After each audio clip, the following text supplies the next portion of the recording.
Assalamualaikum warahmatullahi wabarakatuh. Salam trends, salam bawah sadar.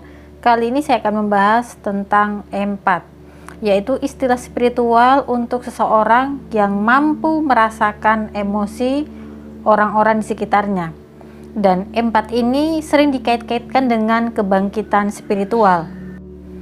Empat juga disebut-sebut memiliki sensitivitas frekuensi yang begitu kuat sehingga dia mampu merasakan energi dan emosi orang lain.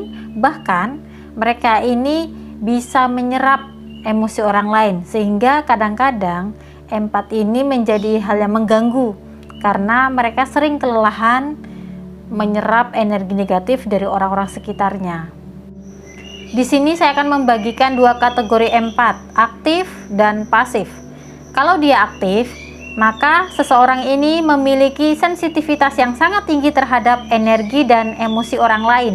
Namun, dia sudah mampu untuk membentengi dirinya sendiri sehingga dia tidak mudah menyerap energi ataupun emosi negatif dari orang lain. Sementara yang pasif, orang-orang ini sama sensitifnya terhadap energi dan emosi orang lain. Namun, mereka belum bisa membentengi dirinya sehingga mereka ini sangat mudah menyerap energi ataupun emosi negatif dari orang lain. Pada dasarnya, empat ini adalah orang-orang yang mampu membaca informasi melalui frekuensi orang lain, lalu diterima oleh intuisi bawah sadar mereka. Sifat empat ini bisa menjadi kelemahan kalau dia pasif, tapi bisa menjadi sebuah kelebihan dan bisa dimanfaatkan untuk membantu orang lain kalau dia sudah menjadi aktif. Aktif untuk mempengaruhi energi dan emosi orang lain, bukan dipengaruhi oleh energi dan emosi negatif orang lain. Namun empat yang aktif sangat mudah juga menyerap energi positif, tapi bukan yang negatif. Empat pasif sering mengalami hal-hal yang tidak mengenakan dalam hidup mereka, karena mereka terlalu mudah untuk menyerap energi negatif dari orang-orang sekitar dan terlalu mudah untuk disedot energi positif mereka, sehingga kalau energi mereka habis tersedot oleh orang lain atau energi orang lain yang negatif tersedot oleh si empat ini, maka mereka merasa sangat kelelahan. Bahkan kadang-kadang mereka butuh cas energi kembali, energi yang positif. Maka perlu sekali untuk para empat yang pasif untuk melakukan grounding. Artinya mereka kembali lagi ke alam untuk menyerap kebaikan alam, menyerap energi alam yang positif, sehingga mereka terpenuhi lagi nih energi positifnya. Sebenarnya tiap orang memiliki kemampuan untuk merasakan energi ataupun emosi orang lain.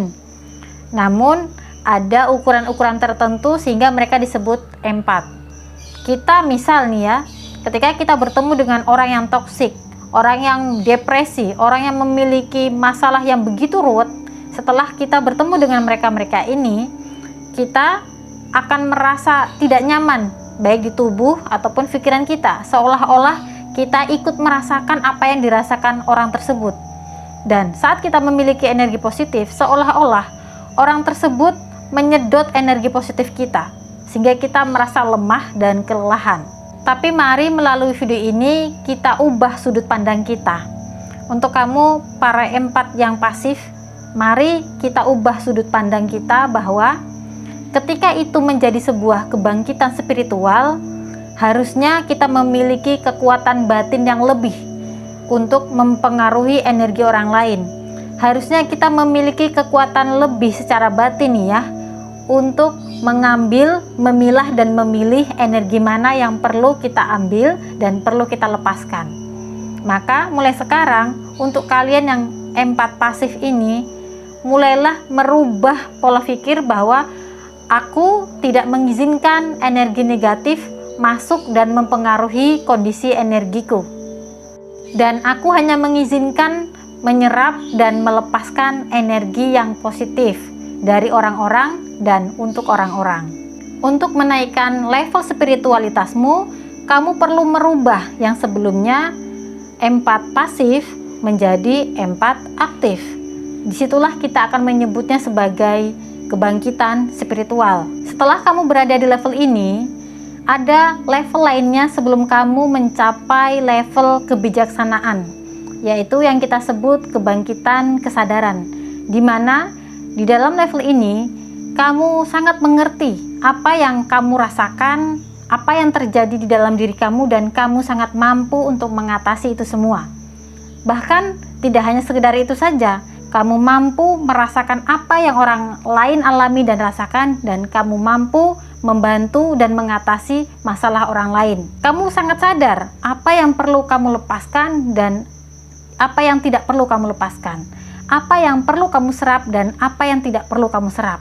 Lalu selanjutnya, titik kesadaran tertinggi manusia yaitu kebijaksanaan, di mana kamu sangat mengerti tujuan hidupmu dan sangat mengerti tujuan kamu diciptakan. Mengerti tujuan hidup adalah mengerti bagaimana caranya menghamba yang baik dan menjadi hamba yang baik di mata Tuhan dengan cara mengatasi kondisi batin untuk mencapai spiritualitas tertinggi. Sementara mengerti apa tujuan kamu diciptakan adalah mengerti peran dan kontribusimu untuk kehidupan ini, untuk semesta ini. Sehingga yang kamu upayakan adalah bagaimana caranya melimpahkan kebermanfaatan hidupmu melalui peran dan kontribusi. Mengerti tujuan hidup adalah input untuk mengisi kebutuhan emosi kita, yang nantinya akan menjadi output melalui peran dan kontribusi kita kepada kehidupan ini, kepada semesta ini. Sehingga kita bisa fokus kepada menghamba dan fokus kepada berperan dan berkontribusi kepada semesta. Sehingga nantinya kita menjadi insan yang kafah dan rahmatan lil alamin. Terima kasih yang sudah menyimak. Assalamualaikum warahmatullahi wabarakatuh.